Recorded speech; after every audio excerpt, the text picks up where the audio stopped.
జెండలు జత కట్టడమే మీ ఎజెండా, జనగుండల గుడి కట్టడమే జగను ఎజెండా. బలిరా బలి బలిరా బలిరా, పులి వెందులలో పుట్టిందా పులిరా.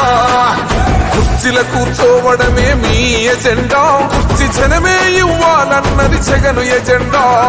బలిరా బలి బలిరా బలిరా, పేద బతుకుల మార్చినది ఆ పులిరా.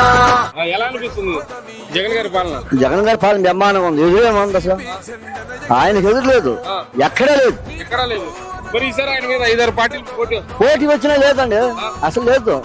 ఆహా, ఎదురు అసలు లేదు. పవన్ కళ్యాణ్ ఆయన తొలి పోటీ అసలు మనదు. జగన్ మీద మాకు నమ్మకం అంటే ఆ ఊరికి పదవి తగ్గి మాకు మేలు చేస్తుండే వచ్చాం. అయ్యా లేవు, లేదు వదిలేసాం. జగనే వచ్చేదే జగన్ వస్తే బాగుంటది, ఎందుకంటే సంక్షేమ పథకాలు అందుతాయి కాబట్టి. చెప్పే మాటలే కానీ ఇవాళ ఇచ్చినోడిని మర్చిపోతే ఎట్లా? ఇచ్చాడు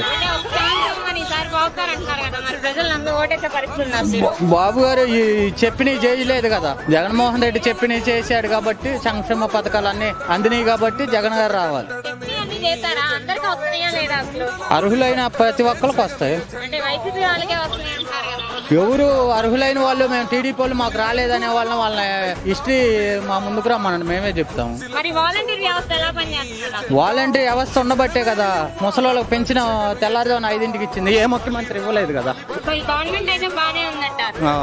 మీ గర్ల్స్ హై స్కూల్లో ఒక ప్రత్యేకత ఏంటి అసలు? అప్పుడు ఎలా ఉండేది, ఇప్పుడు ఎలా ఉంది? అప్పుడంటే ఇంత వెల్ డెవలప్డ్ గా ఉండేది కాదు. అంటే ఈ గ్రీనరీ అది, నెక్స్ట్ బెంచెస్, నెక్స్ట్ అప్పట్లో ప్రొజెక్టర్స్ అవి అంతలా ఉండేవి కాదు. డిజిటల్ టీచింగ్ అంత ఇంప్రూవ్ అవ్వలేదు. అంటే బెంచెస్ అవి అంత సరిగా ఉండేవి కాబట్టి కింద అలైన్. నేను జాయిన్ అయిన ముందంటే ఓన్లీ టీచర్స్ వాళ్ళంతటా వాళ్ళు చెప్పేవారు. ఇప్పుడంటే డిజిటల్ టీచింగ్ మొత్తం ప్రొజెక్టర్ లో వేసి వాళ్ళు చూపించి, అది అంటే మనం చదివే దానికన్నా చూస్తే బాగా గుర్తుంటది అన్న దాని మీద నాడు నేడు ప్రోగ్రామ్ వల్ల బాగా డెవలప్ అయింది కాబట్టి పిల్లలకి ఈజీగా ఉంది గ్రాస్ప్ చేయడానికి. ఎంతెంతో ఫీజులు కట్టి ప్రైవేట్ స్కూల్లో చదవటం కన్నా ఇక్కడ గవర్నమెంట్ స్కూల్లో ఎక్స్పీరియన్స్ టీచర్స్ తో మంచి ఫ్రెండ్స్ అందరినీ సంపాదించి చదవటం నాకు చాలా హ్యాపీ.